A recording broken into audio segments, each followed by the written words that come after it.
Stand by. Shooter ready. Stand by.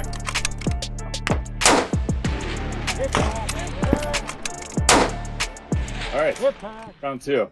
We tried recording this podcast on a really nice camera with like auxiliary microphones and everything, but here we are, PRS podcast, take two, 15 minutes after trying the first time around. So hopefully some of this feels natural. But anyways, welcome to the PRS podcast, and we are actually here in Bavaria. I'm with my friend Josef Sixt. Seppo, as we're so fond in calling him. Funny story behind that too. We'll skip that for another day. So this is a field trip of sorts. We're over here for the European Pro Series Championship, which was last weekend, and we're going to spend a latter part of this week in Austria, Vienna, Austria. We're going to visit Zero Compromise over there. But in the meantime, we get to spend some time with Josef here in Bavaria. We're here at the family farm where Josef grew up. Very nice place. I guess tell us about the property we're on. Tell us a little bit about growing up here and how you became the shooter you are today. Yeah. Hey, thank you for having me. Absolutely. Yeah, family farm. That's a little fish pond here. We reconstructed that in 2017. It's beautiful area in the most southern part of Bavaria, Free State of Bavaria. That's part of a little farm. It's compared to your farms, it's small, but for here it's pretty handsome. It's awesome. Just in the north side of the Alps, where the mountains start. So to the north, there's flatland Munich. After roughly 50 kilometers, there's Munich, and to the south, there's the Austrian borderline. Closer to the borderline than to the rest of, closer to the borderline of Austria than Munich. Yep. Yeah, we live in an area where a lot of guys come spend their vacation holidays, and It's beautiful. It's awesome here. We drove up from Italy, where the EU Pro Series Championship was. Came up through I guess you could call it the Italian Alps, right? The very north part of Italy. So South Tyrol, Südtirol, how we call it? Südtirol. So A little bit through Austria, and then Innsbruck. Yeah. Passed by Innsbruck, went through the Inn Valley, and then up over Achensee, Achensee Lake, into beautiful vacation spot. Awesome place to travel through. So let's talk about the farm then for a little bit. You grew up here, and were able as a young kid to pick up a rifle here first, right?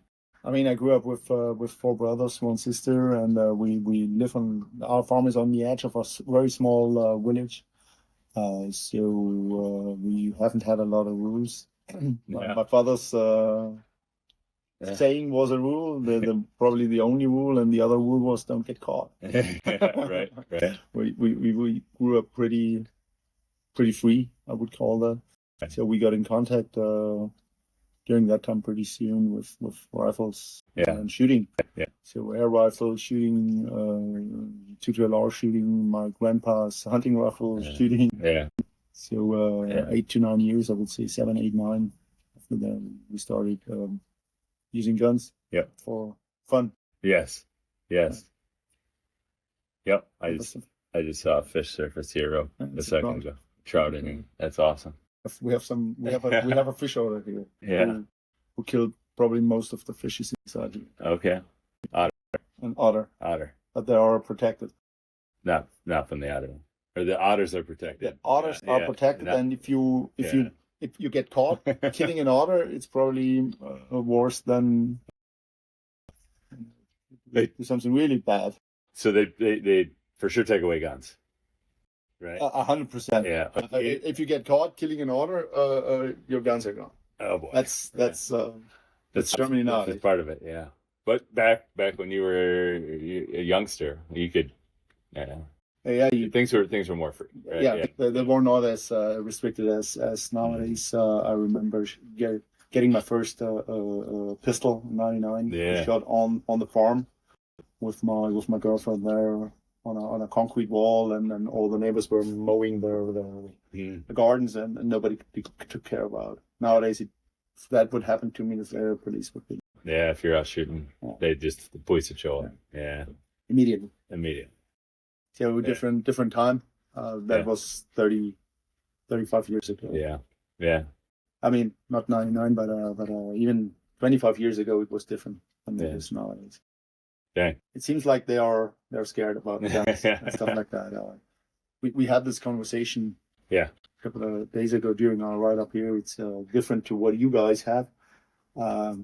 You're blessed with that, with your gun laws, with your possibilities, and all. Here it's very restricted. I always, if somebody asks where I'm coming from and how's shooting in Germany or Bavaria, I say the worst place on earth to shoot is probably Germany, with the restricted gun laws and stuff. Right. Yeah. So the PRS Europe has grown quite a bit over the last few years, from basically its inception 4 or 5 years ago, probably 2020, I think, is when things probably got started off with, and maybe it wasn't called PRS in the affiliate countries, but we have several countries in Europe where there are shooters. And we were trying to count them last night. I think we came up with about a dozen shooters here in Germany. But there's no competitions here. No, impossible.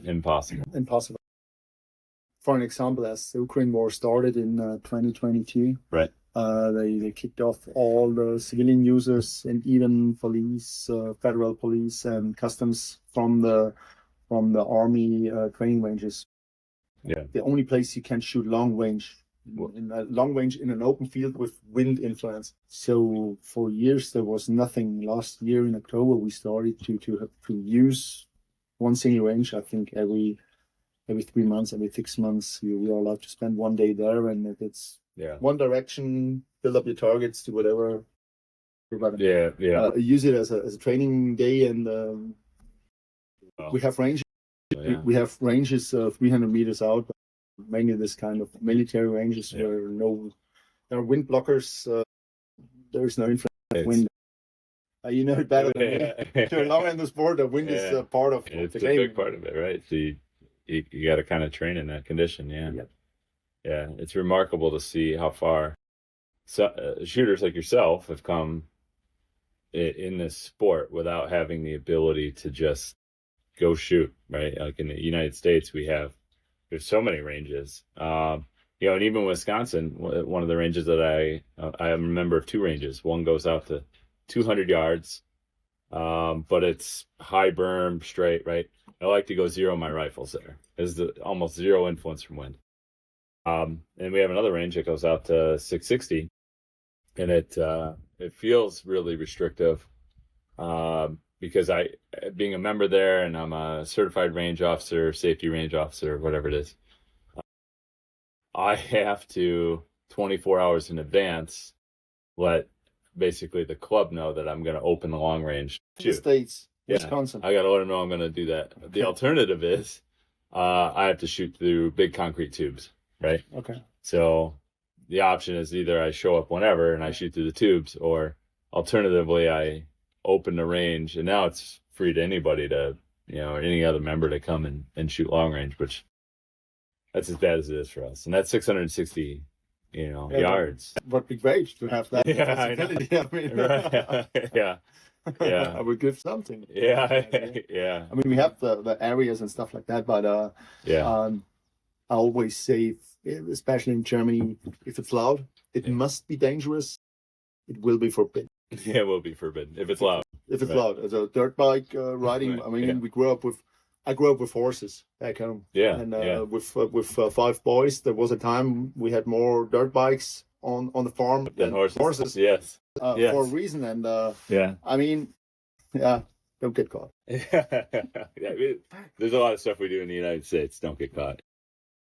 So, all right. Well, So you won a match this year in Texas, right? Yeah. And then was it the 20? It was the 23 match in at Red Zone or 24? 23. It was 23. Okay. May 23, the King May- of Cocaine. Yep. And That that was my first match in the United States.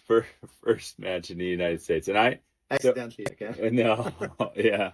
And you had shot the Worlds in 22, right? So, the reason you came in the U.S., you were telling me, was you wanted to specifically shoot with Austin Bushman, right? Who won the World Championship at 22 and World 24. Championship. I mean, I started my international PRS career. I mean, I shot 2019, 2020. There were ahead of COVID. There were this PRS matches in Phillipsburg. That's a huge shooting range. Max range is 300 meters. Exactly this kind of military ranges with wind blockers left and right. And Yeah. a good facility for certain competitions or shooting. Yeah. How do you say that? Disciplines, Something not for PRS. So there was a lot of mental games involved in. A good friend of mine was setting the course of fire up. It was great for us. It was new. It was fun. Yeah. Great. Yeah. You still Do something different instead of laying around. right? Dirt bikes. Dirt bikes. Yeah, they're allowed though. Yeah, we're not calling. That's a police. four-stroke. Yeah, that's four-stroke. Yeah, exactly. Yeah. So it was fun, and I was starting licking blood to, okay, there must be something more, and Yeah. I would be interested in get wind involved. So we had tiny targets from 50 to 300 meters, and counting chain pieces of the chain to know your target there and stuff like that. Oh. It was great to think something, and shooting was another part, but no wind influence. Yeah. So in 2022, I started shooting international down in Italy. So it was part of PRS Italy. So probably did some online research or something, and I like this kind of long range rifle thing, and then discovered the PRS. Yeah. This is all in 2022, which is crazy to me because this is only the fourth season since then. 22, 23, 24. Right. So in February 22, I went down to Italy, got my ass beaten. So didn't know what to do. Started training, mainly movement efficiency. Yeah. I would call that, on different props, just to be efficient in movement and have more time in the shooting process. Squeezing, pulling prop, I want to call that. I came back 3 months later in Italy, and I bet them. Sure. Won my first international match. Shot a few matches in Slovakia, and in May there was this thing, I would call it the test run for the World Champs. Okay. It was, I think, the finale of the French PRS league or series. A lot of international shooters, and felt good, great. Qualified for World Champs. Yeah. And we thought we were good. Yeah. Once again, our ass got beaten by the US guys. Yeah. And we saw them shooting. It was just unbelievable. It was, whoa, really? That is possible? Yeah. Especially for me. I mean, I was 6 months, 7 months in the sport. Yeah, really do. I think back to when I was 6, 7 months. I got my ass beat a lot, and I didn't think any of that was possible, and that was pre-game changer, pre-Armageddon Gear game changer, which really changed the sport. Yeah, I hate about that. I mean, I grew up with a game changer or a sandbag. A sandbag or something, yeah. You shut off. I never shot something like never put the chassis on a bear prop and just try to plan your wobble. So the US guys, and then during the World Champs, I made a decision I have to come over. Okay. If I wanna compete on a high level, on a really high level, I have to go to the United States to make plans. And so that was August of 22, right? Was the World Champ. And then you came over March of 23, May of 23, May of 23. Which is crazy. And in between that time, because you did okay at the World Championships. I remember seeing your name. I remember having conversations. At that time, I knew Marcus Olsen and Runar Johnson, and we're talking shooting community and stuff like that. I remember seeing your name there. I didn't know anybody of the guys during that time. I said hello during Right. the competition and stuff Right. like that, and a lot of shit talking, Yeah. Another. So and I'm not the most shyest guy, so Right. I shut back. Yeah, perfect. So Yeah.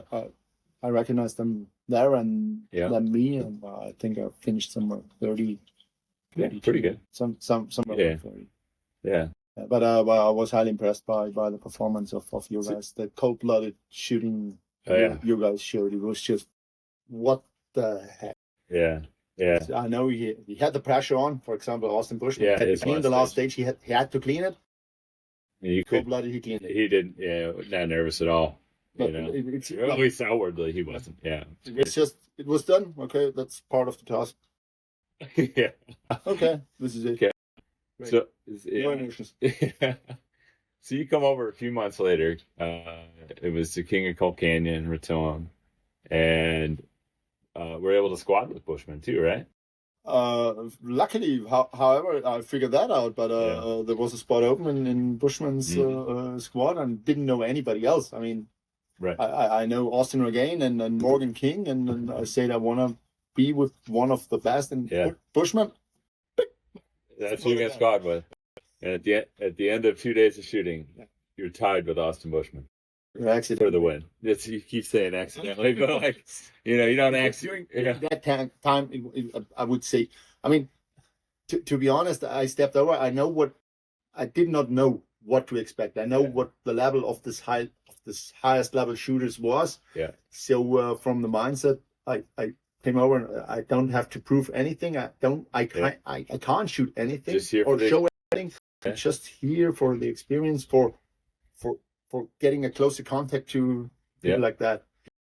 There was a Kay Harmon on the squad. There was Kale Harmon was there too. There was Mike Burdies and a few others. Clayton Porter, Ted Huger.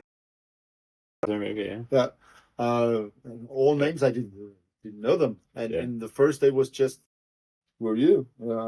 the crazy German. Josef Sixt from Germany during that time, Bavaria. Yeah. Oh, they looked at me like an alien. Sure. Sure was there too. Good guy. Good friend of mine too. Became a good friend of mine. Yeah. And he was just ahead of me, in front of me, and then he shared all his wind calls, because shooting in this wind conditions, I mean, it can be tricky and different and all that. Yeah. So and this is where I really started learning wind reading. Hey, look there, do that, and this could have an influence. And this is what I did. Yeah. So monkey see, monkey do. And I didn't count points or misses or anything. It's just in the end, somebody came up and said, "Hey, you tied for the win." You tied. Really? Yeah. Unbelievable. Yeah. So I haven't had any expectations. No, nothing. It was just coming over, get the experience. Yeah. Austin Bushman knew the whole way though that you were tied with him. I guarantee it.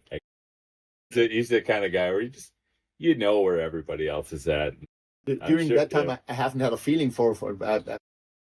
We met at the World Champs. Yeah. I said it was so far away from me, and hey, now he's here. I agree with what I know nowadays. No. So you get we're gonna call that a win, right? You tied for the win. You get 100 PRS points. This year you get the outright win at Texas. I tied with Matt Caruso. Oh, you did tie with Matt Caruso, but the second tie, which is crazy to beat him in a tiebreaker. How did I that think go he down? missed 1 or 2 shots at the skill stage because he was running fast, and if he would have hit all of them, far away, because he's probably one of the fastest skill stage shooters in US. Yeah. Keith Rudersill, Ethan Matt. Ben Gossing, he has the record right now. 30-something seconds, which is crazy. Big small, I think, was the configuration he shot it in too. Yeah. Crazy. It is crazy fast. I'm a 60-second guy, and I don't know where to speed up there. It's just I don't know. But taking your time on it, getting all your impacts, that's what counted. Was worth. Yeah, it was worth that. Absolutely, every last bit there. Yeah, yeah. So we can go back into records and look and whatnot, but I believe your win is the first international win, in the PRS Pro Series. It was pretty cool. It was what I hear. Yeah. I don't bet on that, but it's what I hear. Yeah, nobody outside had won one. Yeah. Anthony Colley took a win. Yeah. He was second. This year he got one. I think MPA. Yeah. Well, if we went from 2022 was basically when all this started, you were 6-7 months in to shooting when you went to the Worlds, and then spring of 23 you realize this is a real easy sport. You come over to the US and you tie Austin Bushman, obviously. There's a lot of training that goes into that, right? But we talked about it. You can't really just shoot anywhere you want in Germany, right? You have to go to a range, you have to do all these things, right? Even if it's a private land. You are not allowed to shoot. Yeah. So in center fire is extremely difficult. Way more, rimfire, there's more opportunities to shoot, right? Like you can go to different ranges and do different things. Yeah. But it's not even better. It's probably a little bit better, but I don't have the experience on extreme long range or long range. Right. So in just a short amount of time, how did you go from like pretty good with the rifle to I'm PRS good with the rifle? What does your training look like, and how do you do all that? I do. Usually, I go on a 100-meter range for dot drills, checking zero, doing positional shooting on dot drills on 100 meters. Yeah. Just to get recoil management, and the rest is be done on a rimfire range, position. I call it movement efficiency training. Yeah. So getting fast in your position, be on the trigger after 5 seconds with the target in your reticle, and then spend another 4 seconds. I learned that through a YouTube video from Morgan King. Yeah, okay. And I believe in that. As I come from pistol and assault rifle shooting, it's probably the same thing. I call it explosion and patience. Yeah. You explode if there is no other task, instead of just move from one position to another, do it as fast as possible. Yeah. And then get patient when you have the finger on the trigger. Yeah. And take your time to feel the trigger. Yeah. It's I would call it the search for the perfect trigger squeeze or press. Sure. It's just it's coming, but you just don't know when, and it will come. Yeah. Well, on your trigger, which you breathe on it, and it's a kind of time business thing. Yeah. You buy time, move fast, and you spend time by being patient. Yeah. So, it's a target acquisition, right?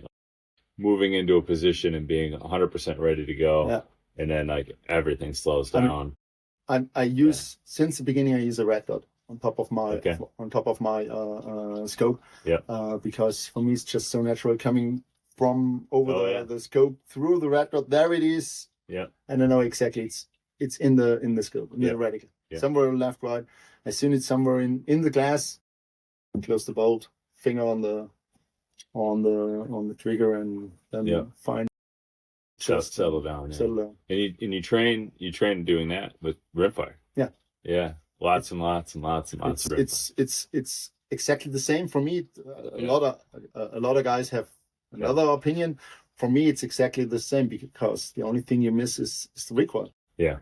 But from processing through all, you don't have a recoil, and then it's again the same, because you see a bullet hitting or missing. See what you see, process it, make a decision, open the bolt, explode.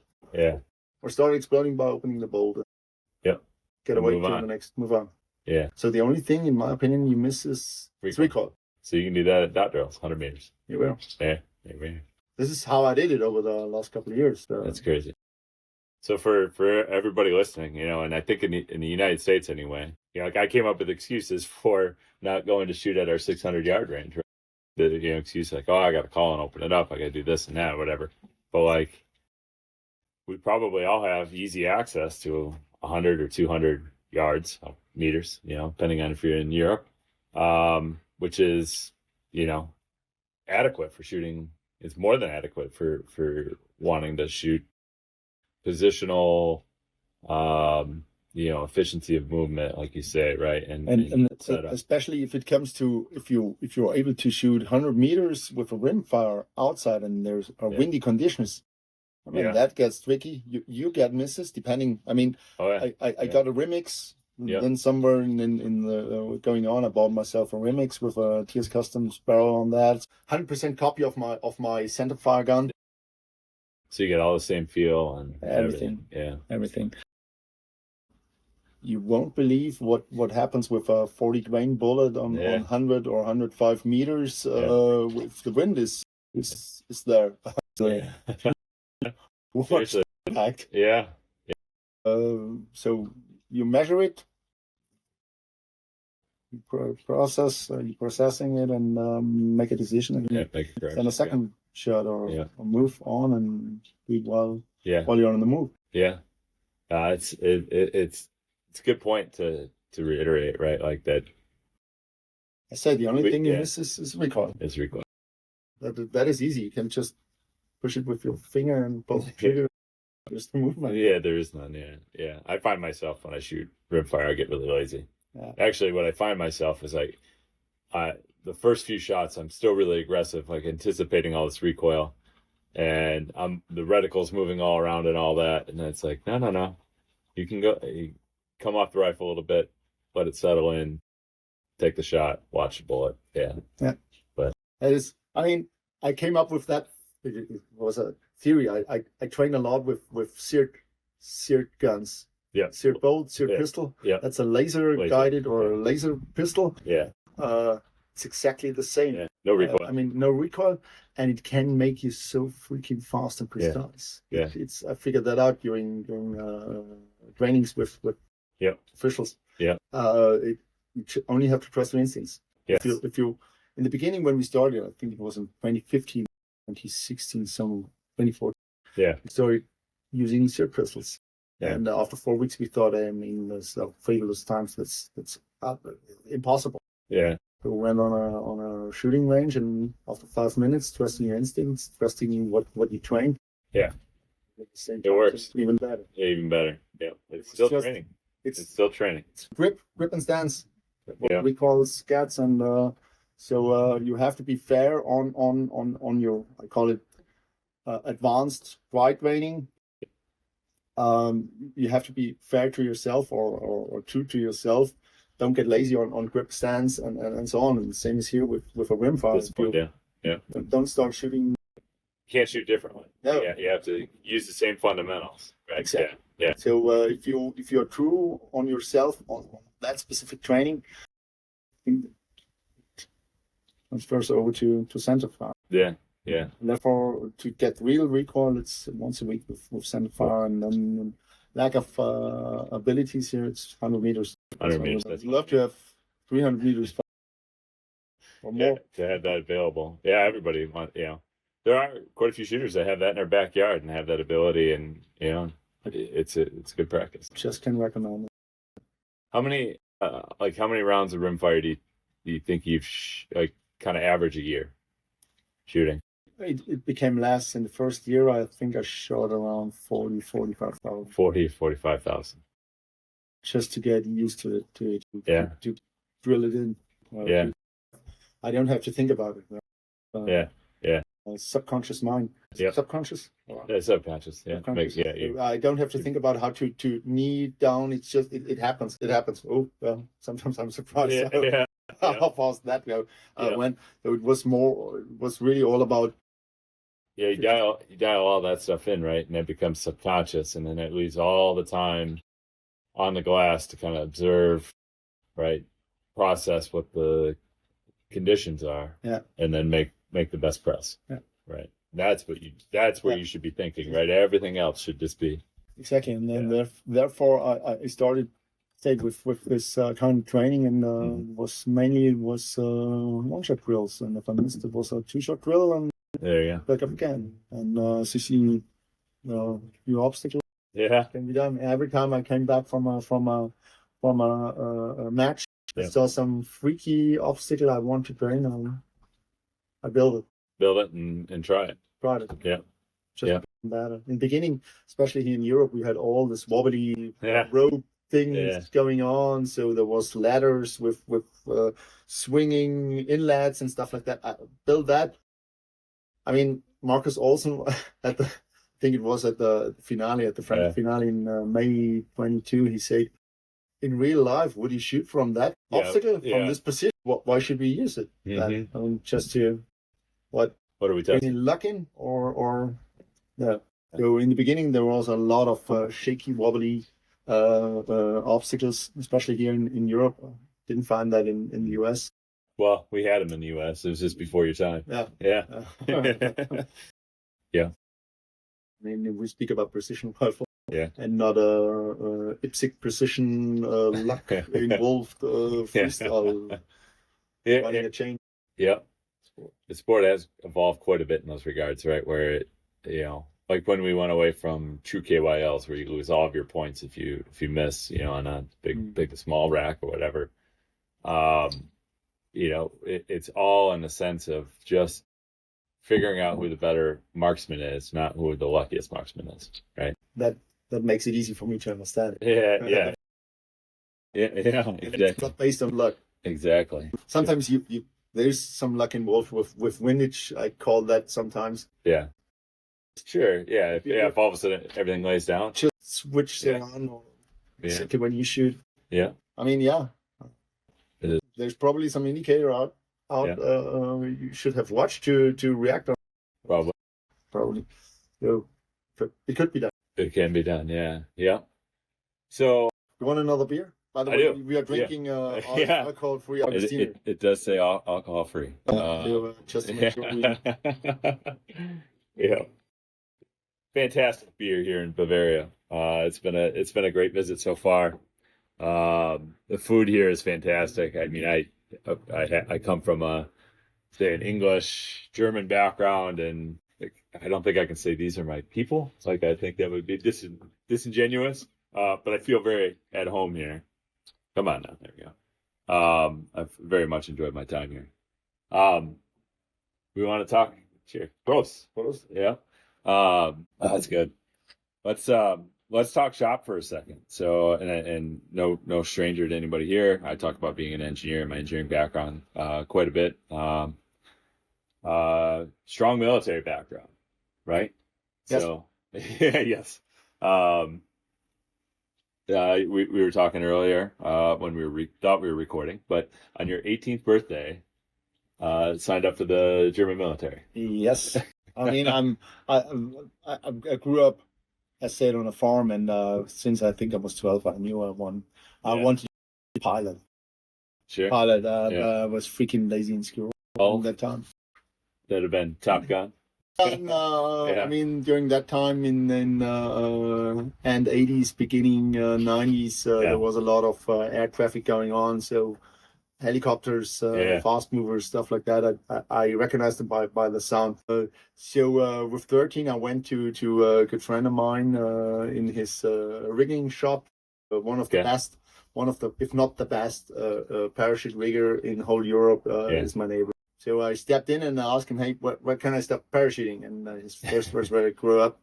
And in 5 years, we speak again about that. So I spent some time, more often, some time in his shop and visit him. And when can I start? And grow up. So my parents didn't let me go sooner. Signed the contract on my 18th birthday. This is the age here in Germany you get fully responsible for what year. Yep.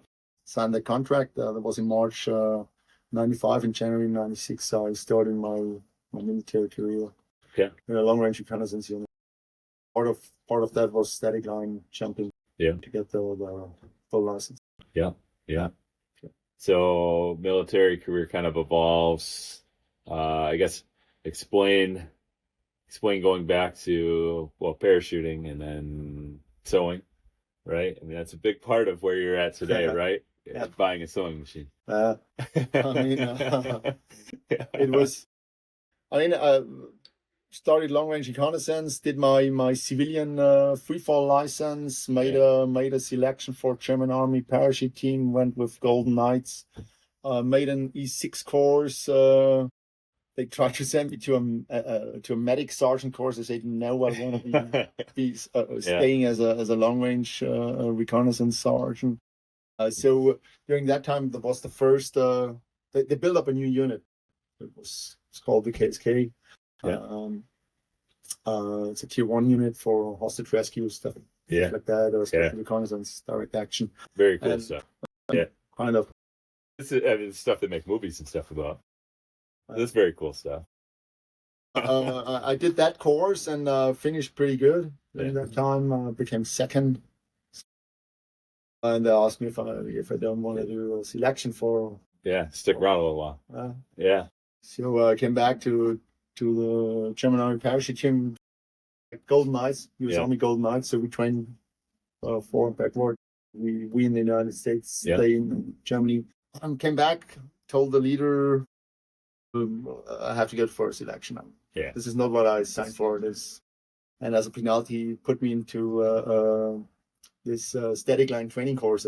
As an instructor, okay. So I had to sit down there for half a year till the selection began. So what are you doing as an instructor? I imagine a static line instructor is like pushing guys out of airplanes. Yeah, kind of, but it's like all about the ground training. Sure. Yeah. That's very. Anybody can fall. Yeah, but you learn some kind of technique, but it's very boring. Yeah. That is, I mean, there are guys who are good in stuff like that, but that was as an instructor. So. Yeah. But what you didn't know is the leader of that specific training course was once our how do you say that? It's if you visit other nations for competition, you always have to have an officer with you, and I became good friend with him. Perfect. And I stepped in his office, said hello, and the first thing he asked me, what courses you want to do. That's cool. So I went for half a year. All the courses I'd like to do was I went through mountain warfare courses. You just picked it. Cherry picked it. I always wanted to do this. So then you just cherry picked this and that, and so it was mountain warfare rescue courses. I made a free fall night and oxygen course. I made a tandem master license with 23 high altitude, high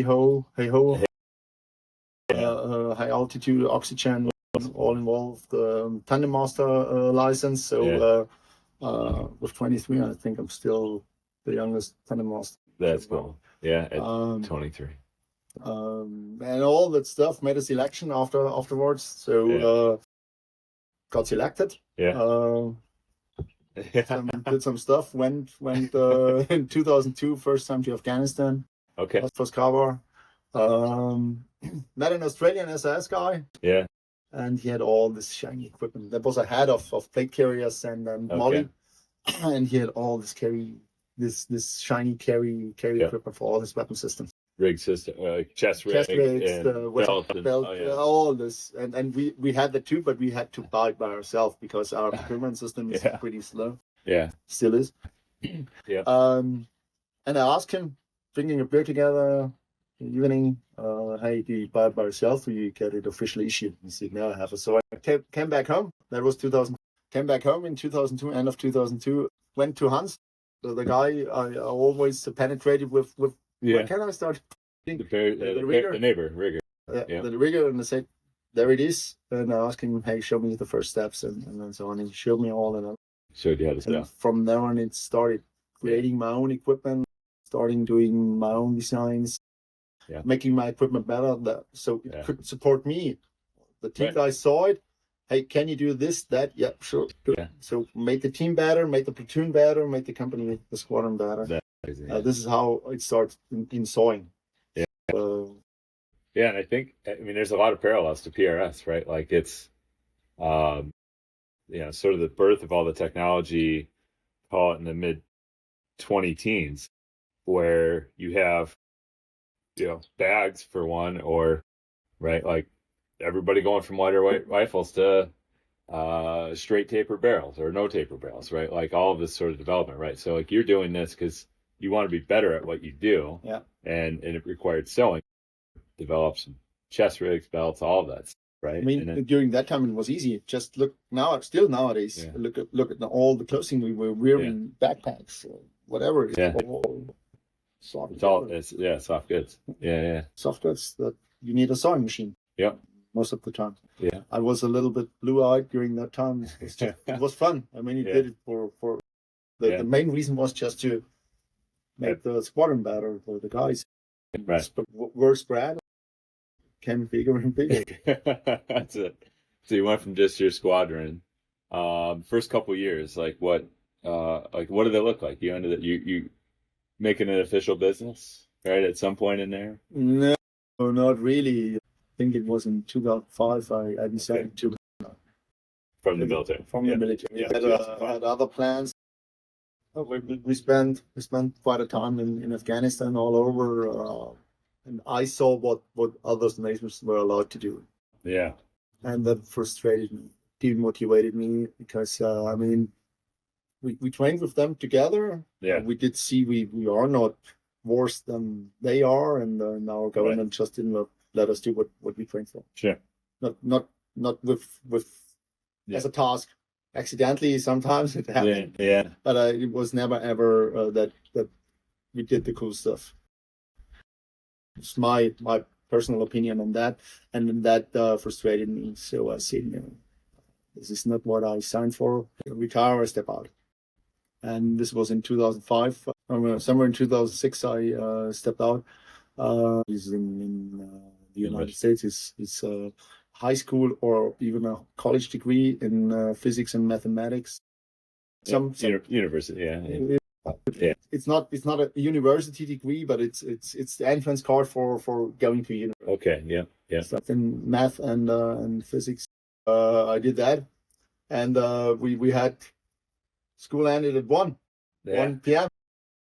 My first sport unit, did my second sport unit. Yeah. Then I was bored. Yeah. Getting bored by sitting around. Work is done. What else? We gotta do something. What are your plans for future? What are you interested in? I mean, I didn't quit because it was too hard. It's just I was frustrated by government. Yeah.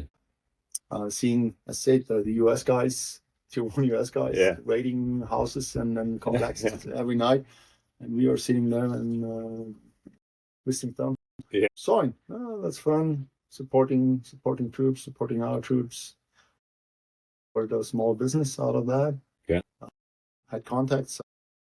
There was a lot of cross training in police, federal police, GSG9, our unit. Wrote them, and the name was already there because in my active time, all the guys saw our equipment. I made, so I had not a name, but I was known. Yeah. So it was easier for me to step in and show them products, find solutions for the problems. Yeah. In the beginning, they came with solutions till I asked them, "Hey, tell me your problem. I don't want to have your solution." Right. Maybe your solution is different triggered to another problem and not your real problem. Tell me your problem. Yeah. Because I've been there and speak the same language, and as soon as that happened, they recognized that. It was just well, all of a sudden now you're making all sorts of soft goods, plate carriers. It's just yeah. This time, is it just German military police units? No, it's worldwide. Worldwide, I would say. Yeah. One of our, I got a few patents. Yeah. Worldwide patent. Actual, I don't know. It's made out in Arizona. The actual FBI West. Yeah. All FBI agents get is has one of my plastic parts. I have a patent. Yeah. Pure tactical. Okay. Yeah. There's a special plastic pack in it because as soon as we figured out we need something that quick release, right? Quick release system in this case. As soon as we figured out there's a part we need not existing, we start designing it. So we had 3D printers and stuff like that. A lot. Went through all the tested it 3D printed and injection molded later on, and Patent. pretty fast Yeah. and patented. Yeah, I love it. A few things we didn't patent. Yeah. It would Yeah. have been worth it, Yeah. but it is what it is. Well, During that time, we imported also a product from the United States. Jan Eberle was a couple of times here. Everly stuff. In the stock, Yeah. Jan Eberle, Yeah. the founder of Yeah, that. fine. Yeah, A good friend of mine too. Is he came over a couple of times. I spent time at his place, Stanley Easton Mystery Range.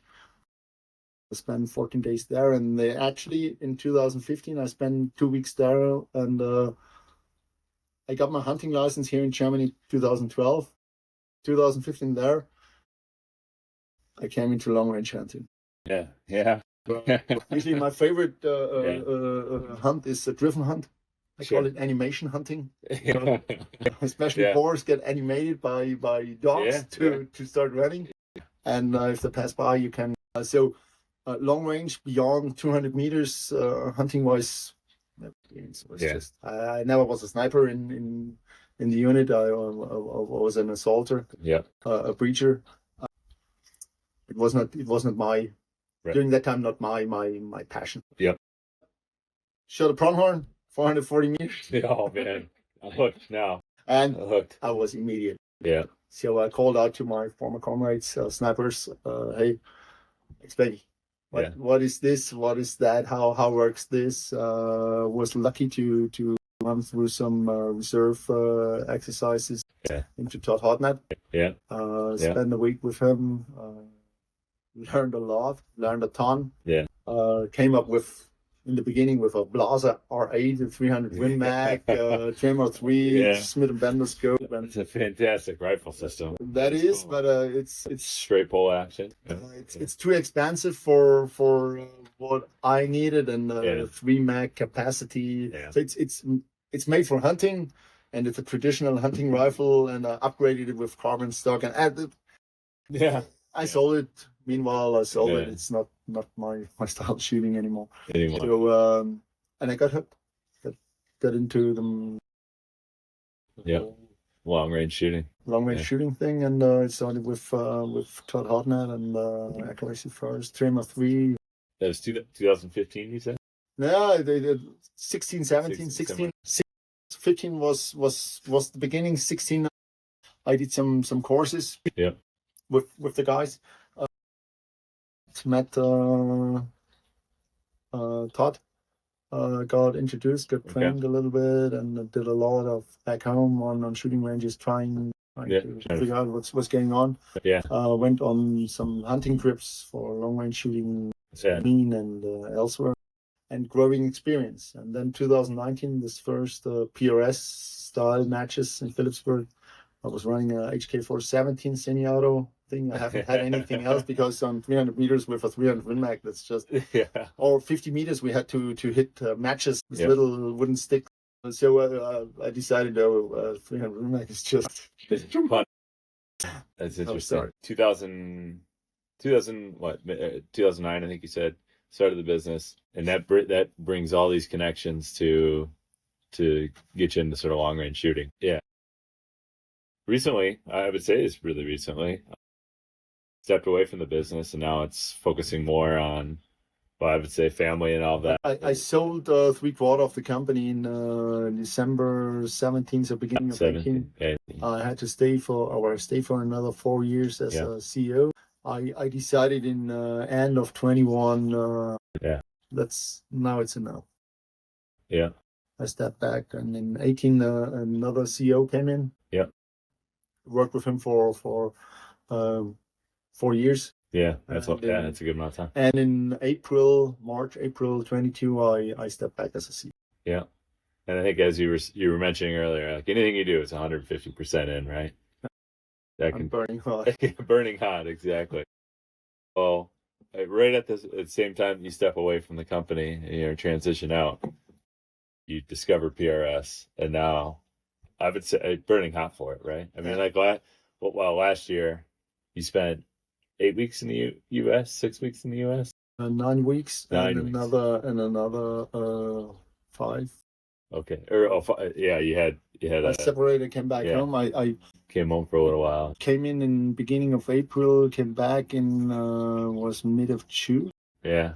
And just 4 weeks ahead of the Worlds, I took the whole family and we made a road 5,000 miles with wife and 4 kids. And, it was great. I mean, we went through 10 states, went through 6 national parks. Yeah. Shot 2 Saw matches. the good ones, Saw the good ones, shot 2 matches just ahead of the World Champs. Nearby burned out, I have to say. That's a lot. That's a lot.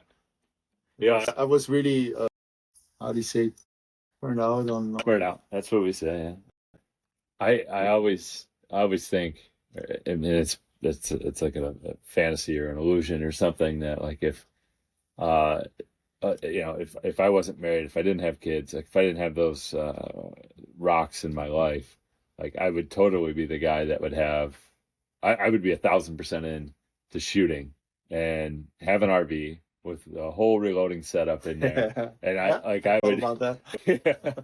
It would just be match to match to match to match, and hearing you say that, like, that would be a lot.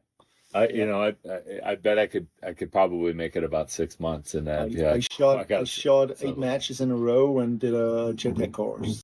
Wow! In between, so 8 in a row with JTAC in the middle. Four in a row. JTAC class 4 in a row. That was let's say that was too much, and I spent. I mean, Lee Petros. Yeah, Lee and Tennessee. Became a really, really good friend. Won a match last year too. Talked to him then. Yeah. He's a really good guy, a good friend of mine. A lot of trust built up there, and I can stay on his house using his reloading equipment. So my home base is Tennessee primarily. Yeah. So I fly in, load all my ammo, use his range out there to confirm what's going on. He helps me a lot. I learned a ton. A ton of information. Came back home, we switched all my loading process, adapted what he had there. In his mind, it's precision is first, and then efficiency comes. Yeah. So as faster, as better. We don't lose precision. Yeah, you have to. Yeah. So I adopted that, and from there on, I used that as a home base and flew around most of the time. A couple of times I drove by car, but we here in Europe are not used to this car riding. You guys do. As soon as there's some bigger airport nearby, I try to fly. Flying in the United States is so easy with guns. I mean, I'm so jealous. It's just all the 4 mounts unloaded, right? Yeah. Done. Yep. I'm done. And away you go. Yeah. Really? I know. I'm friends with a lot of guys that, it's like, it's a 10-hour drive.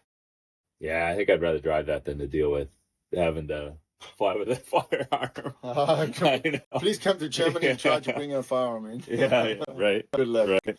Yeah, we take a lot for granted. Flying with firearms is simple in the United States, and it doesn't mean it's hard necessarily here. Like, and of course, being here for the EU Pro Series Championship, like with a lot of the other countries here, and getting to know people, and like talking to Otto Kaczynski from Georgia, and Georgia is a 10-hour flight from here. Probably maybe not 10 hours. No time.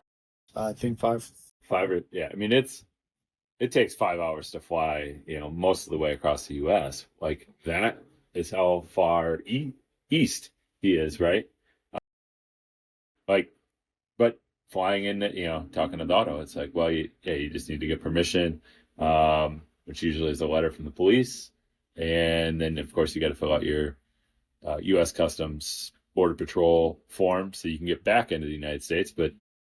That's it, Find an airlines, like in this case, Turkish Airlines is really accommodating the firearm. So make sure the airline's good with it, and then just go.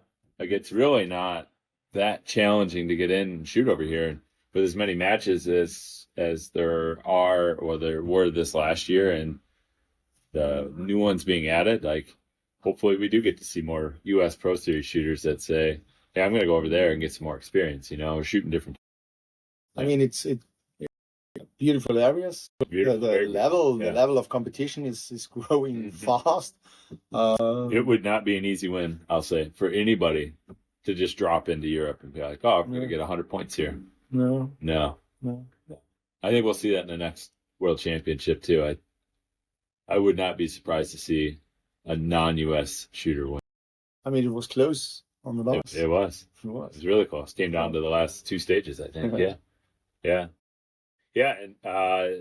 And we saw Dan Gibbons win the EU championship. He doesn't have a whole lot of experience shooting in the US. He doesn't fly over and try to shoot any US pro matches, but he's somebody that if he did, I wouldn't be surprised if he has some wins Ice there too. cold. He It's- was it's ice just cold. Ice cold. It's just like Bushman at the Like Bush. Yeah. 22 world champs. Just Yeah. fulfill the task. Don't fuck it Yeah. up. Just do it. Yeah. Yeah. Yeah. I would love to know how you get to that point. I'm not. Yeah. I don't know. Yeah, man. Well, Seppo, it's awesome getting to spend a week here with you. Thank you for doing the podcast. Hopefully, the video and audio all that work out. We're filming on an iPad instead of a $5,000 camera setup, but hopefully, we can hear all this. Man, thanks again for the hospitality. Thanks for the story time here. Thank you for having me. Absolutely. We look forward to seeing you in the States more. And for U.S. shooters, come over and visit a lot of our European friends and get to shoot with some friends over here you haven't met yet. So We don't bite. yeah, yeah. I appreciate it, buddy. Thank you. Thank you.